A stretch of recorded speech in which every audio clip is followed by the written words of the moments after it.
Oi, galera, estamos aqui de novo.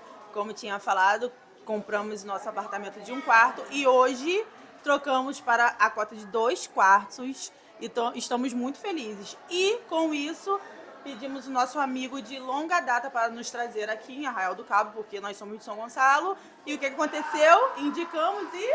Comprei. Ê!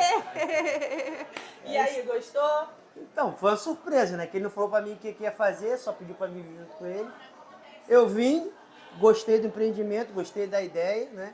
E, tipo assim, meu amigo só tem ideia boa, né? Acabei comprando, não teve jeito.